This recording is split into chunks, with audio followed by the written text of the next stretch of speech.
네, 그렇다면 2026년 3월 28일 징병제를 모병제로 전환해야 한다. 신토막 시작하도록 하겠습니다. 찬성 측 1번 토론자분부터 입론 시작해주세요. 저희는 세 가지 주장으로 징병제를 모병제로 전환해야 한다에 찬성합니다. 첫째, 모병제는 개인의 자유와 선택권을 충실히 보장합니다. 징병제는 청년의 신체, 거주 이전, 직업 선택의 자유를 18개월간 전면적으로 제한합니다. 헌법재판소는 2018년 양심적 병역 거부 사건에서 병역 의무가 개인에게 양심에 반하는 행동을 강요할 수 있다는 것을 확인했습니다. 이는 안보 상황에서 불가피하게 자유 제한이 용인된다는 뜻이지 자유의 제한이 존재하지 않는다는 뜻이 아닙니다. 모병제는 군 복무를 강제가 아닌 동의에 기반한 선택으로 전환하고 시장 수준의 보장을 통해 그 선택의 실질적 조건까지 보장하여 이 제한을 구조적으로 완화합니다. 둘째, 미래전의 핵심은 병력 규모가 아니라 기술 운영 능력과 숙련도에 있으므로 한국군은 소수 정예의 전문 인력 중심 구조로 재편되어야 합니다. 우크라이나는 인력 부족에 대응하여 2024년 세계 최초로 무인 체계군을 군종으로 창설했고 아틀란틱 카운슬은 드론전 승패의 90%가 운영팀 숙련도에 직결된다고 분석했습니다. 미래전은 AI와 드론이 판도를 바꾸는 기술 집약전입니다. 이에 발맞춰 한국군은 소수 정예의 전문 인력 중심으로 재편되어야 합니다. 전투력의 핵심은 팀의 누적 경력입니다. 기갑, 통신, 레이더 등 첨단 기존 보직에서 완전 숙련 단계에 이르려면 12개월에서 18개월의 실무가 필요합니다. 하지만 현행 징병제는 숙련도가 80%에 도달한 시점에 병사를 전역시키는 구조적 결함을 가집니다. 반면 모병제는 숙련된 전문가가 부대의 주축을 이뤄 소수임에도 강력한 국방력을 유지합니다. 특히 더 복잡한 첨단 기술을 습득하려면 장기간의 공부가 필수적입니다. 18개월의 징병제를 고수한다면 우리 군의 미래전 대비는 불가능합니다. 셋째, 현재 징병제는 개인적, 사회적으로 비경제적인 구조입니다. 현재 낮은 국방 예산은 징병제의 강제 동원으로 유지되는 것일 뿐입니다. 모병제는 숨겨진 비용을 국가 예산으로 정상화합니다. 개인적인 측면에서 실증 연구는 군 복무 1년당 초기 임금이 4에서 5% 하락한다는 연구 결과를 보였습니다. 특히 고학력자와 기술직은 2년의 공백기 동안 숙련도 격차가 벌어지는 치명적인 손실을 입습니다. 사회적으로는 노동력 5배분과 사회 진출 지원 등에 따른 비용이 GDP의 0.5%에서 1.2%에 달합니다. 이는 매년 10에서 20조 원 이상의 경제적 가치가 증발하고 있음을 의미합니다. 결국 매년 25만 명 청년의 노동력 상실은 국가 전체의 성장 동력을 갉아먹는 막대한 경제적 손실로 귀결됩니다. 네, 발언 시간 종료되었습니다. 그 토론자분들께서는 입론하고 교차조사 할 때는 일어서서 해주시길 바랍니다. 네, 그럼 반대측 1번 토론자 입론 시작하겠습니다. 안녕하세요. 반대측 1번 토론자 신윤설입니다. 입론 시작하겠습니다. 이 토론의 핵심은 어떤 제도가 더 좋아 보이는가가 아니라 대한민국의 안보를 실제로 지킬 수 있는가에 있습니다. 모병제가 효율적으로 보일 수는 있지만 안정적으로 작동하지 않는다면 현실적인 대안이 될 수 없습니다. 따라서 저는 세 가지 이유로 본 문제에 반대합니다. 첫째, 한반도의 안보 환경과 인구 구조를 고려할 때 모병제는 물리적으로 작동하지 않습니다. 대한민국은 여전히 군사적으로 대치 중인 휴전 국가이며 수도 서울이 군사 분계선과 매우 가까운 특수한 안보 환경에 놓여 있습니다. 전면전 발생 시 단기간에 대규모 병력 투입이 필수적입니다. 그러나 초저출산으로 인해 병력 자원은 급격히 감소하고 있습니다. 한국국방연구원에 따르면 모병제 국가 수준의 병력 비율을 적용할 경우 확보 가능한 병력은 약 15만 명에서 20만 명 수준에 불과하며 이는 120만 명 규모의 북한군과 비교할 때 심각한 격차입니다. 또한 한반도의 산악 지형과 248km의 군사분계선 특성상 첨단 장비만으로는 전 구간 통제가 어렵고 일정 규모 이상의 지상군 병력이 필수적입니다. 둘째, 모병제는 필연적으로 막대한 지출을 요구하며 이는 군 전력의 질적 강화마저 저해합니다. 모병제 국가는 병력 확보를 위해 높은 급여와 복지를 제공하고 있음에도 인력 부족을 겪고 있습니다. 우리나라가 모병제로 전환할 경우 민간 노동시장과 경쟁하기 위해서는 훨씬 높은 수준의 처우 개선이 불가피합니다. 이 경우 전력 운영비가 증가하면서 첨단 무기 도입과 국방 연구 개발에 필요한 방위력 개선비는 축소될 수밖에 없습니다. 결과적으로 실제로 병력 규모는 줄어들고 이를 보완해야 할 무기 체계의 현대화마저 지연되는 이중적인 전력 약화가 발생하게 됩니다. 즉 모병제는 단순히 비용이 많이 드는 문제가 아니라 군 전체 전력 구조를 약화시키는 구조적 문제를 내포하고 있습니다. 셋째, 현대전의 양성을 보더라도 병력 규모의 중요성은 여전히 절대적입니다. 러시아 우크라이나 전쟁과 이스라엘 하마스 전쟁에서 보이듯 첨단 무기가 활용되더라도 최종적으로 영토를 점령하고 유지하는 것은 지상군 병력입니다. 실제로 이스라엘은 강력한 미사일 방어 체계를 갖추고 있음에도 불구하고 전쟁 발발 직후 약 30만 명의 예비군을 소집하여 대규모 지상작전을 수행했습니다. 이는 첨단 기술이 병력을 대체하는 것이 아니라 보조하는 역할에 가깝다는 것을 보여줍니다. 결국 전쟁 억지력의 핵심은 기술이 아니라 충분한 규모의 병력이며 병력 기반이 약화된 군은 어떤 첨단 장비를 갖추더라도 실질적인 방어 능력을 갖추기 어렵습니다. 결론적으로 모병제도의 성급한 전환은 병력 부족을 초래하고 국방 예산 구조를 왜곡하여 전제력 증가에 저해하며 현대전의 현실에도 부합하지 않는 선택입니다. 물론 현행 징병제가 완전한 제도라고 보기는 어렵습니다. 그러나 문제의 존재가 곧 제도의 폐지를 의미하진 않습니다. 중요한 것은 징병제를 기반으로 하되 처우 개선과 효율성 강화 등을 통해 현실적인 대안을 모색하는 것이라고 생각합니다. 감사합니다. 네, 반대측 2번 토론자 교차수사 시작했어요. 네, 일어나서 주시면 될 것 같아요. 네, 교차 수사 시작하겠습니다. 첫 번째로 모병제로 전환하지 않았을 때부터 상비군과 예비군 숫자, 즉 병력의 숫자 모두 줄어든다는 점 인정하십니까?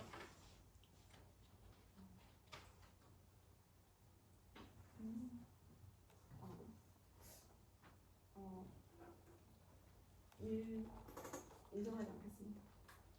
네, 알겠습니다. 그렇지 않습니다. 모병제를 전환할 시 징병제를 통해서 강제로 징집을 하는 것보다 당연히 자원을 통해서 모병제가 운용이 되기 때문에 병력의 수는 줄어들 수밖에 없습니다. 두 번째 질문하겠습니다. 국방 정책은 군사적 효용성과 실현 가능성이 가장 최우선 가치임을 최우선 가치라고 인정하십니까?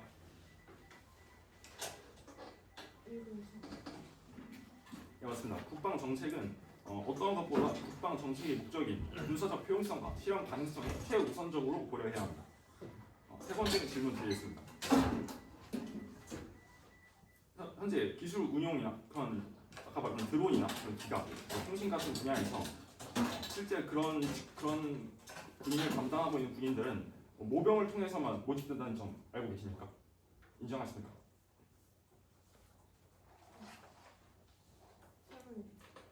현재 기갑은 현재 대부분이 부사관으로 구성되어 있고 드론, 통신 전부 직업군이 운영하고 있습니다. 또한 그런 통신이나 그런 다른 기술 행정병 또한 현재 기술 행정병이나 전문 특기병으로 모집하고 있습니다.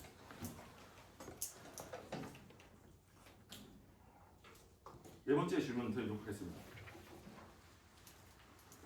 징집병 비율이 50% 미만이면 의사징병제 그리고 의사징병제는 완전 모병제의 특성과 다를 게 없다는 할티너 연구에 동의하십니까?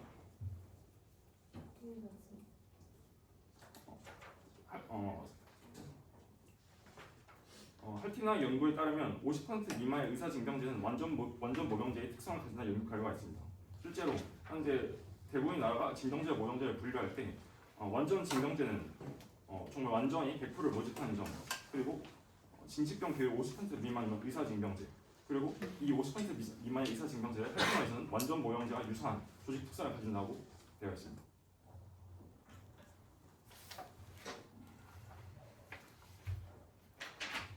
다음 질문 드리겠습니다. 한반도는 휴전 국가임, 대한민국은 휴전 국가이므로 전면전의 가능성이 높다는 점 인정하십니까?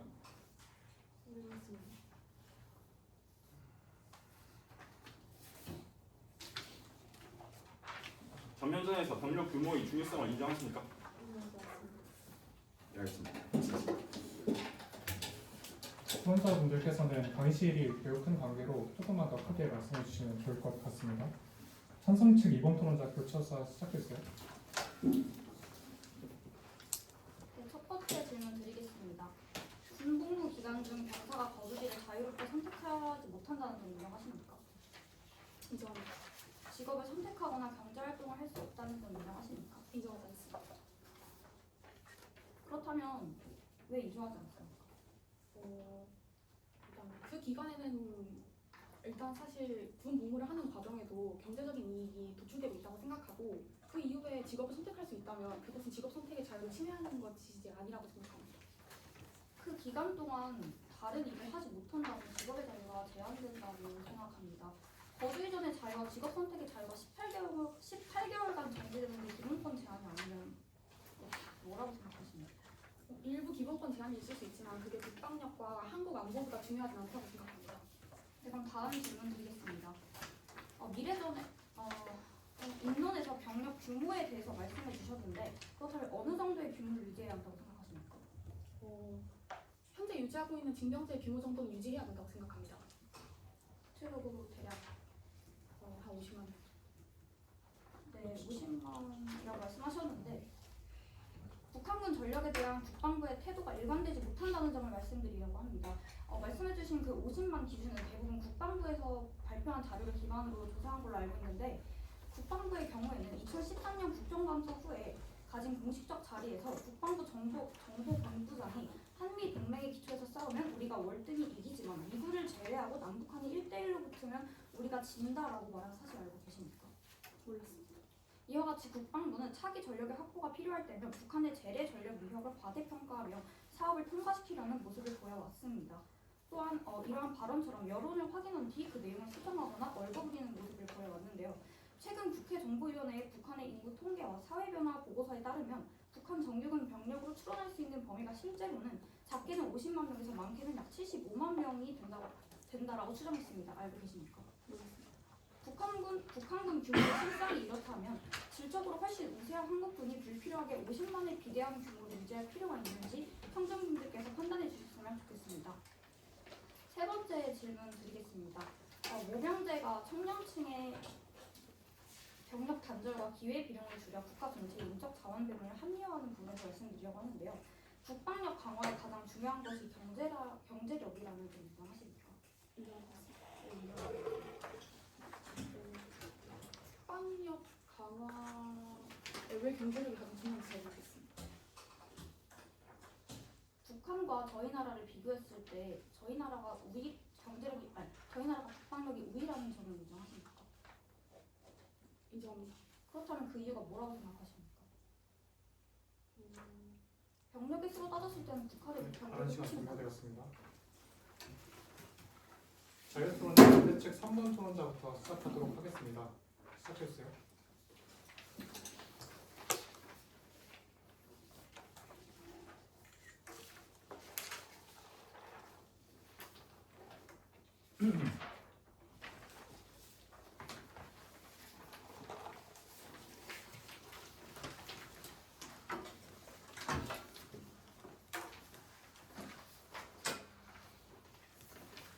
네, 반대책 3번 토론자 준비되셨나요? 잠시만요. 반대책 2번 토론자부터 시작하도록 하겠습니다. 예, 알겠습니다. 자유 토론 시작하겠습니다.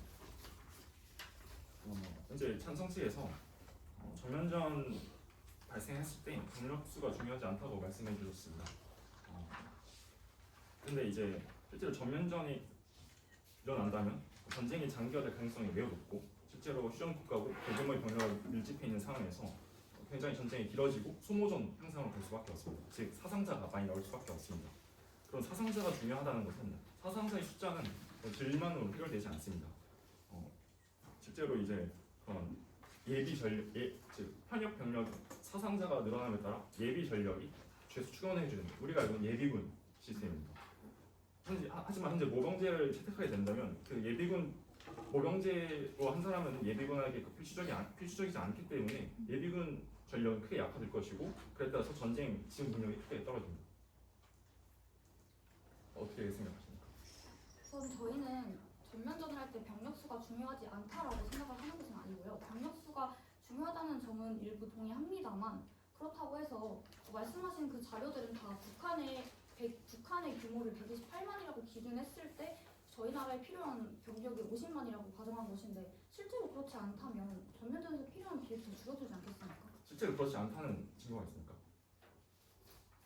제가 말씀드리고 싶은 거는 아까 말씀했던 인용했던 국방정보본부입니다. 그럼 국방정보본부는 이제 국방부 지파이 국방정보본부이고 국방정책을 결정하는 기관이 아닙니다. 즉 아까 국방정보본부를 인용하면서 국방정책이 왔다 갔다 한다고 말씀해 주셨는데 애초에 국방정보본부장은 국방정책에 대해 결정할 권한이 있습니다. 알고 계십니까?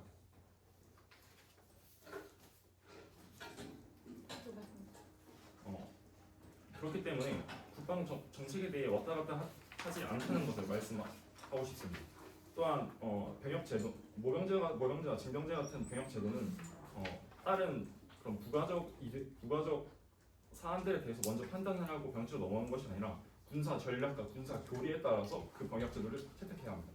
인정하십니까? 일부 인정. 왜 일부 인정하십니까?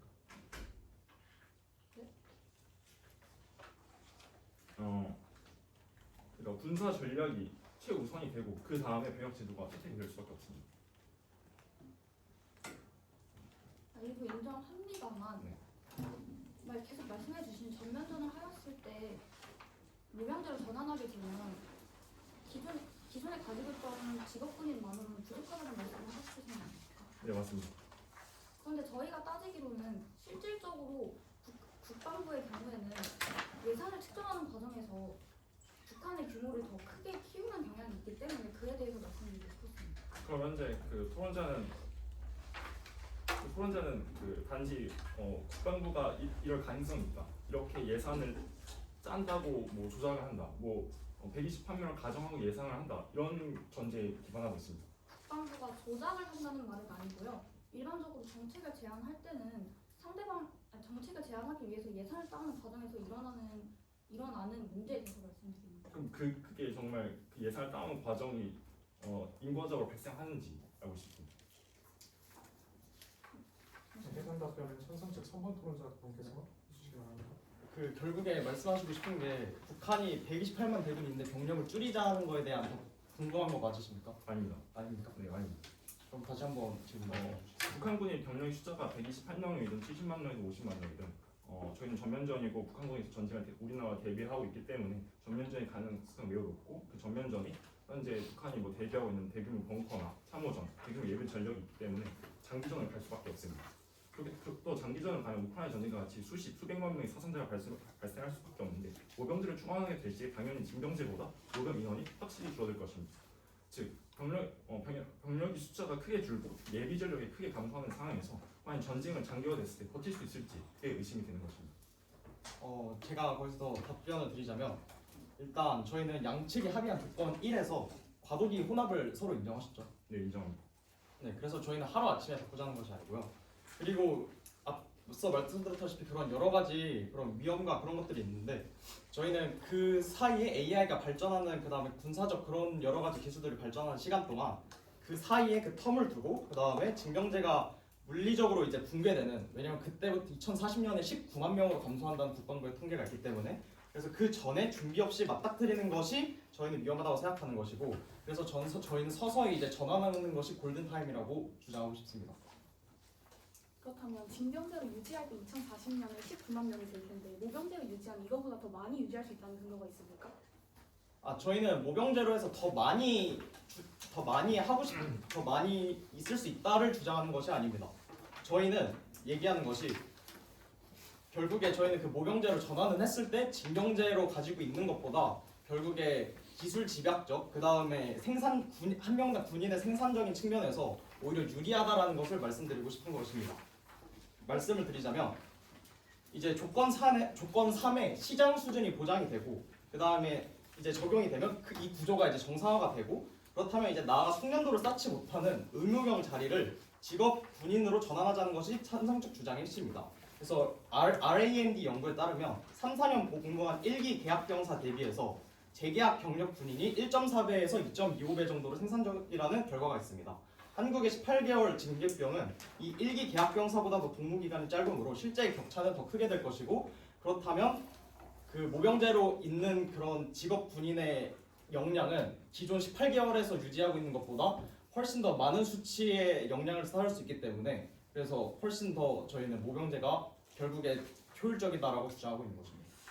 하지만 다양한 근거에서는 인적 자원의 손실을 줄이기 위해 많은 첨단 무기가 등장했지만 21세기 현대전에서도 병력은 여전히 중요하다는 근거들도 있고 전시 총력전에 대비한 사회 전체 기반의 동원 체계가 절실하다고 세종연구소는 말했습니다. 이런 경우 단순 첨단 기술뿐만이 아니라 병력수 자체가 굉장히 중요한 거 아닙니까? 저는 모병제가 이 병력수를 절대 충당할 수 없다고 생각합니다. 어떻게 생각하십니까? 잠깐만요. 첨언하겠습니다. 그 현재 한국이 특수한 안보 환경을 고려해야 합니다.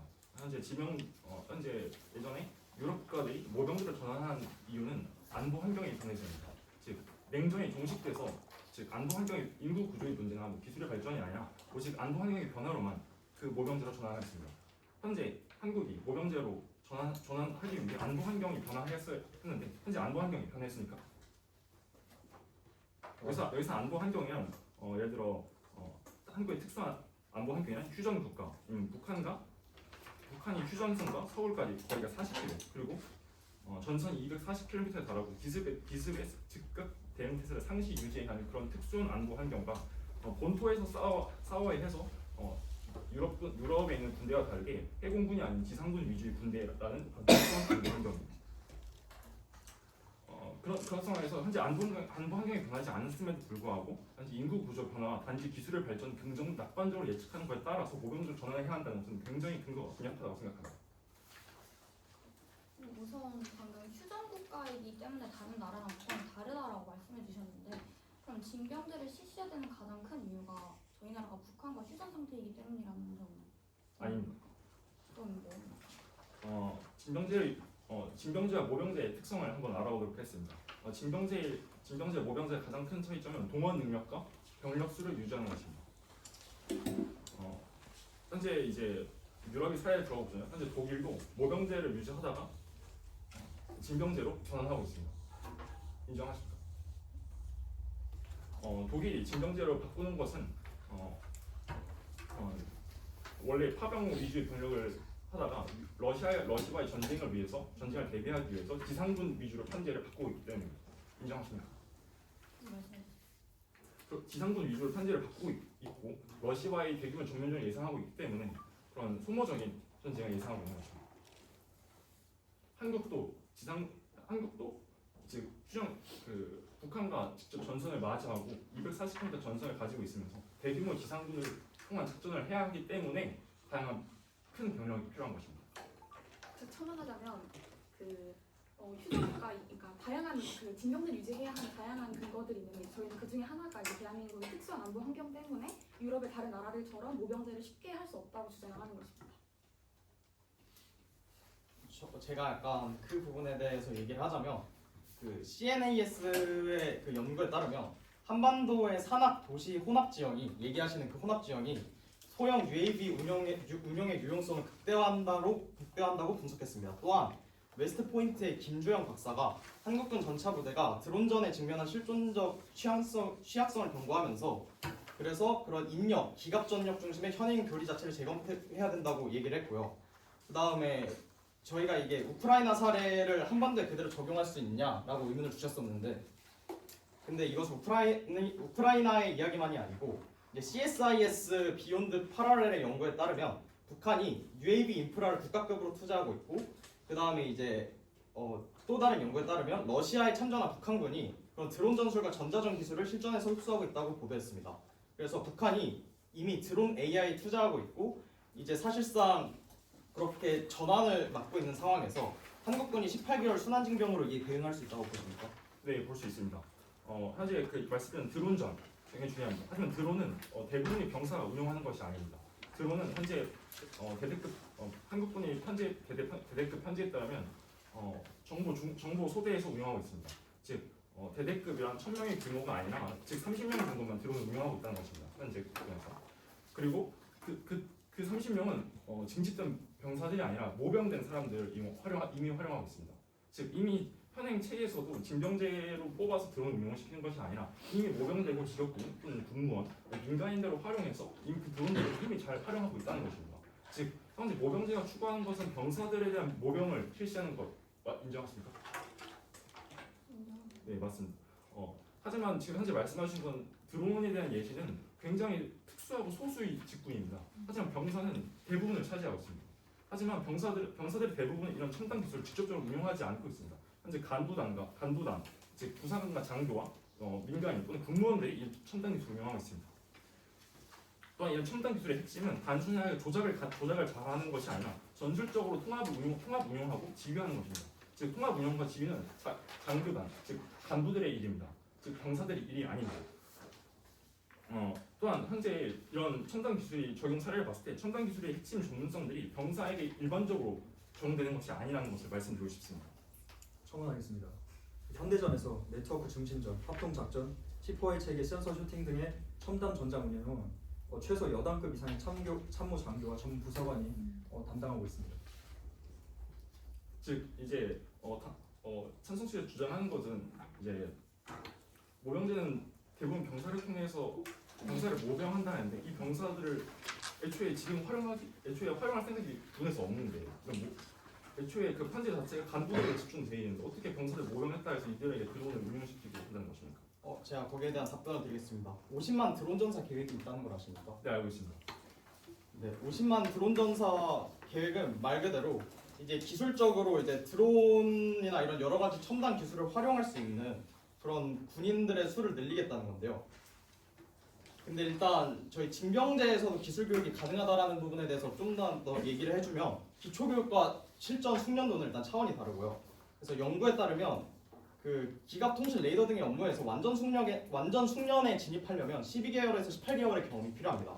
그런데 징병제에서는 숙련도 80%에 도달하자마자 전역하고 그래서 결국 실전에서는 가장 중요한 완전 숙련기를 경험하지 못하고 나가는 것입니다.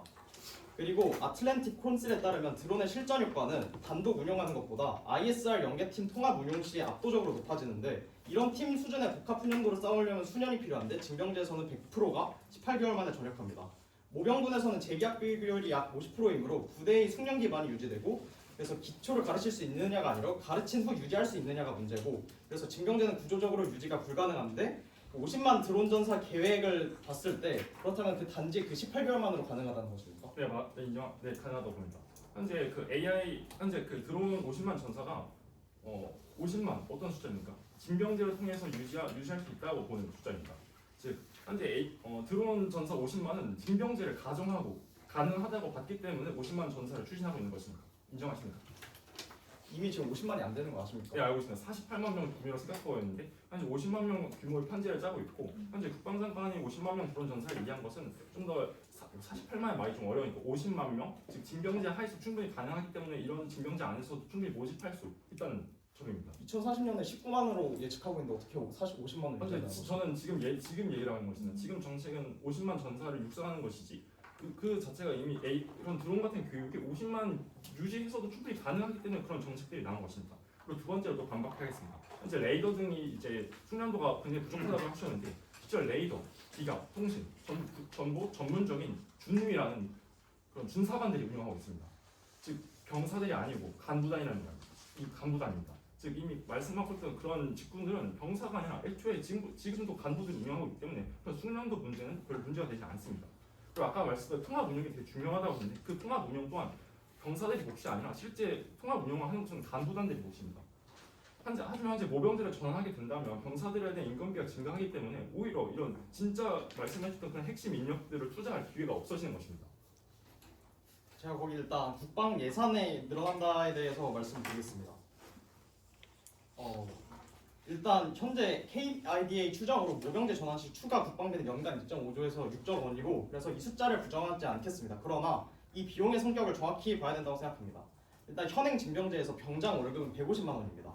동일 연령대 민간 초봉은 250에서 300입니다. 그래서 그 차액을 25만 명이 약 18개월간 부과당하고 있는 것인데 근데 이상목 교수의 연구 기준으로 따르면 약 10.1조 원 그 다음에 파크 키콩의 연구에 따르면 청년 패널 분석에 따르면 군복무 1년당 초기 임금이 4~5% 낮아지는 장기적 손실까지 있습니다. 그 다음에 네덜란드의 연구는 복무 18년 후에도 3~4%의 임금 감소가 지속된다는 결과를 보여줍니다. 징병의 비용은 복무 기간에만 발생하는 것이 아니라 평생 따라갑니다. 그 다음에 OECD 국가 패널 분석에서도 징병 비율 감소가 GDP 성장에 긍정적 영향을 미친다는 결과가 나옵니다. 추가 국방비 2.5조에서 6조 원은 새로 생기는 비용이 아니고 지금까지 25만 청년 개인에게 전가되어 보이지 않던 비용을 국가 예산으로 옮겨 투명하게 지불하는 것이라는 것에 대해서 동의하십니까? 해당 답변은 3번 토론자분께서 동의하지 않습니다. 동의하지 않습니다. 일단 그 국가 예산의 감소에 대해서 말씀을 해주셨는데요. 일단 그 국가 예산의 감소 그것이 정말 정확한 것인지 다시 한번 묻고 싶습니다. 해당 답변은 찬성 측 1번 토론자 기사해 주시기 바랍니다.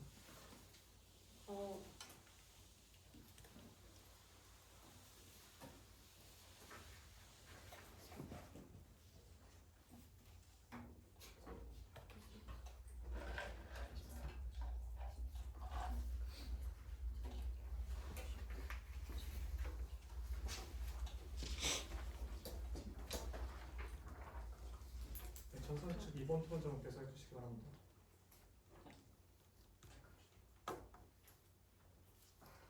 질문 다시 한 번만 부탁드리겠습니다. 방금 전에 말씀하신 까먹으신 것 같아요. 그 국가 예산 감소에 대해서 말씀을 하셨는데 그게 정말 정확한 것인지에 대해서 여쭤봤습니다. 국가 예산 감소.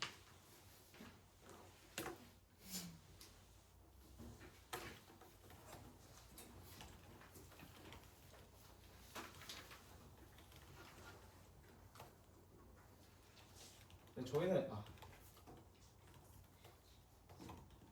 네, 진행해 주세요. 저희는 애초에 국가 예산 감소를 실질적으로 주장한 것이 아닙니다. 저희가 얘기한 것은 그 2.5조 추가 국방비 2.5조에서 6조 원이 새로 생기는 비용이 아니라 다만 그 청년 개인들에게 부담되고 있던 비용을 국가 예산으로 투명하게 나타난다는 것이지 저희가 실제적으로 이걸 통해서 국가 예산이 감소된다라는 것을 일단 얘기한 것은 아니라는 것을 말씀드리고 싶습니다. 그리고 아까 말씀 주신 것처럼 청년들의 손실에 대해서 말씀해 주신 것 같은데 저희는 그것보다 국가 안보가 더 우선이라고 생각합니다. 뭔가 휴전 국가인 대한민국의 특성과 국가 안보가 지켜지지 않으면 그 어떤 경제적인 이득도 의미가 없다고 생각합니다. 어떻게 생각하십니까? 저희는 애초에 그 모병제를 했을 때 국가 안보가 오히려 약해진다고 생각하는 게 아니라 저희는 강해진다고 생각하는 겁니다. 앞에서 계속해서 얘기했다시피 국가 안보가 왜 강해진다고 생각하십니까? 국가 안보가 강해진 이유는 일단 먼저 저희가 앞에서 얘기했다시피 그 징병제에서 유지하고 있던 그 인력 수와 그 다음에 거기에 투자되던 150만에서 지금 전체 인구가 다 부담하고 있는 것들 아닙니까?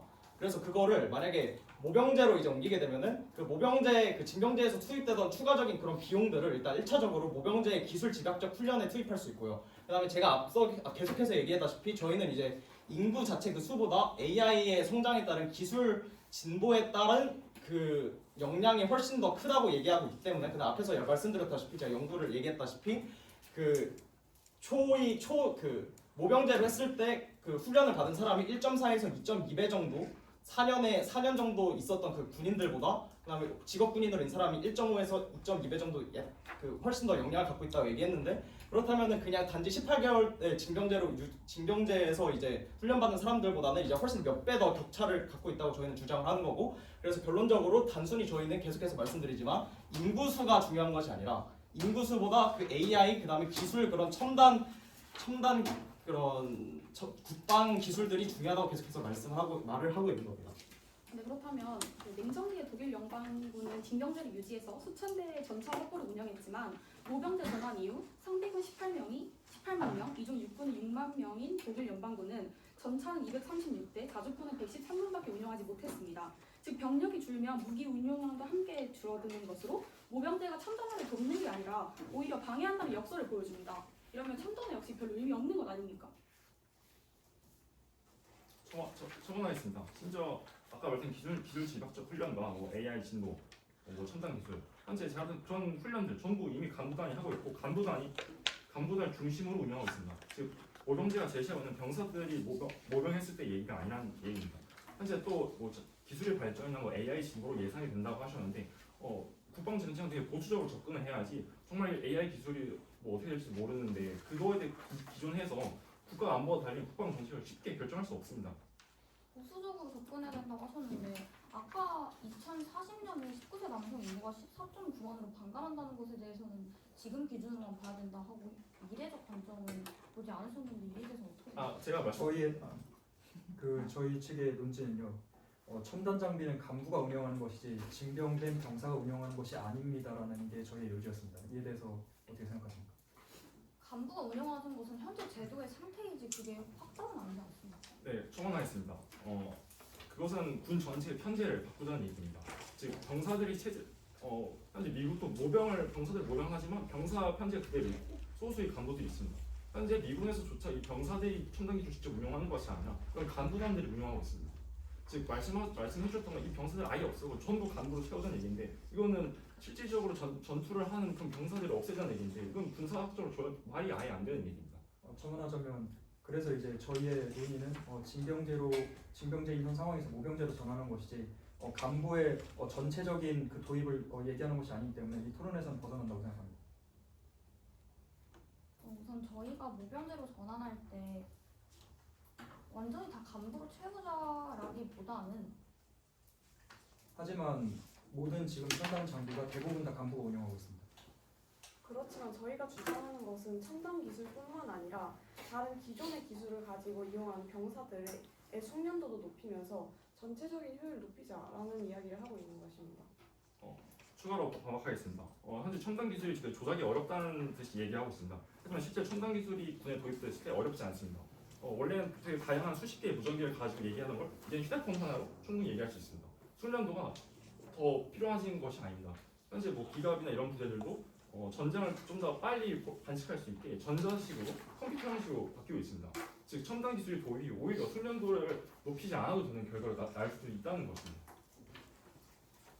저희는 숙련도뿐만 아니라 다른 결정을 내리는 것처럼 경험에 의해서 결정되는 효율성도 있다고 생각합니다. 어떻게 생각하십니까? 어떤 것이 결정된다는 말씀이시죠? 예를 들어 상황에서 판단이라든가 아니면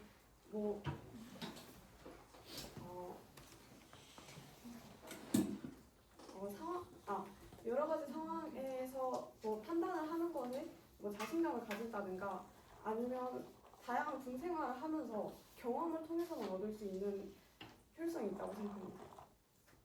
모병제나 징병제나 장단점은 가지고 있겠지만 저희는 그런 장점보다 병력의 수를 더 높게 유지해서 국방력을 강화하는 게 중요하다고 생각했습니다. 네, 남은 시간 사용하시겠습니다.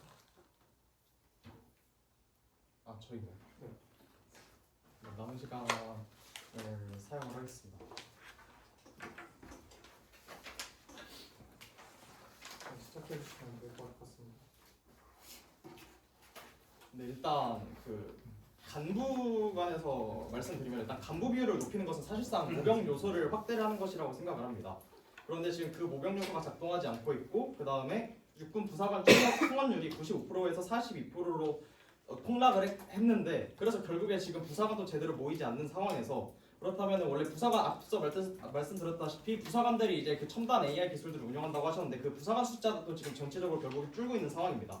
그래서 결국에 이 상황을 해결하기 위해서는 시장 수준을 올려야 되고 그렇다면 조건 3에 따라서 이제 직업군인의 처우를 개선해야만 그래야지 이제 부사관들의 실질적인 업무들 그게 보장이 되고 그래야지 부사관들의 모집이 더 많아질 텐데요. 근데 분명 여기서 징병제 안에서도 이미 충분히 되고 있지 않나? 라고 해서 말씀드리고 싶은데 결국에 앞서 말씀드렸다시피 보수 때문에 그런 것이고 그 다음에 부사관 초임은 최저임금 수준이 결국에 200만 원이고 병장의 실질 보수 205만 원과 거의 같습니다. 근데 지금 이 상황에서 개선하지 않으면 누가 부사관을 선택하겠습니까? 그래서 결국에 징병제 틀 안에서의 부분 확대가 아니라 체제 전환이 필요하다고 주장을 하고 싶고요. 그 다음에 두 번째로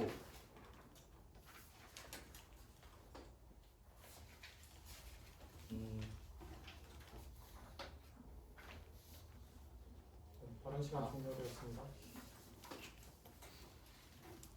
수비 시간 사용하시겠습니까? 사용하겠습니다.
수기 시간 종료되었습니다.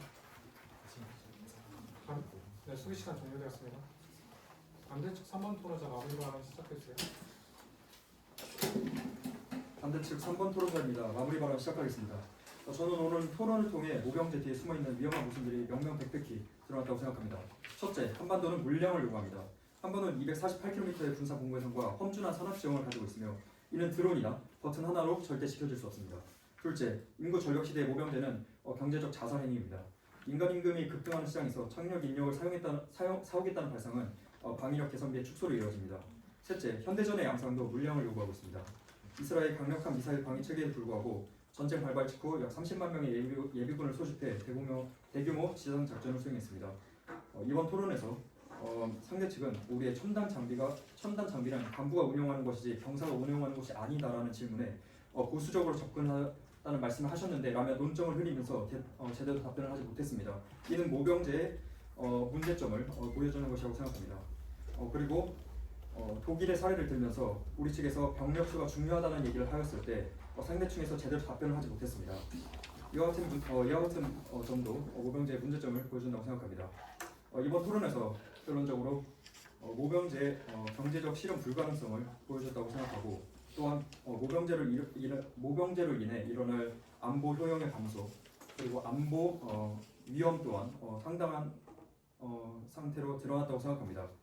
그리고 게다가 생명권 보장은 국가의 최우선 과제이기 때문에 모병제의 비정당성이 이 점에서 바로 드러났다고 생각합니다.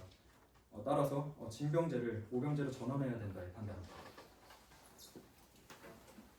네, 전상측 3번 토론자 마무리 발언 시작해주세요. 네, 존경하는 심사위원 여러분, 오늘 토론의 핵심은 단순합니다. 50만 드론의 답변을 제대로 못한 것과 같이 이미 48만 명으로 징병제는 이미 작동을 멈추고 있고 모병제는 이미 절반이 돌아가고 있습니다. 찬성 측은 입증하는 것이 첫 번째로 징병제는 일단 청년의 자유를 강제로 제한하는 제도이며 그다음에 모병제는 이를 동의 기반으로 전환합니다. 둘째, 18개월 순환구조로는 기술 전쟁 시대의 숙련도를 추적할 수 없습니다.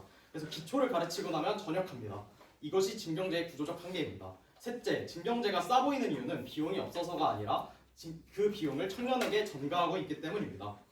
그리고 오늘 드러난 것은 현행 징병제가 스스로 무너지고 있다는 사실입니다.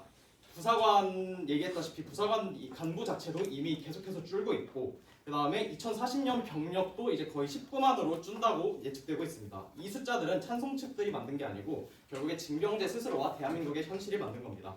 찬성 측이 주장하는 것은 새로운 실험이 아닙니다.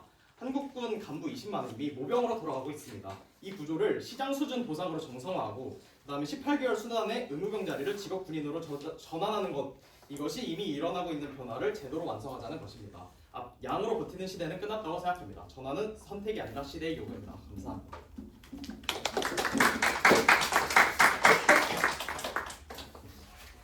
네, 그럼 Q&A 갖도록 하겠습니다. 우선 찬성 측부터 시작하겠습니다.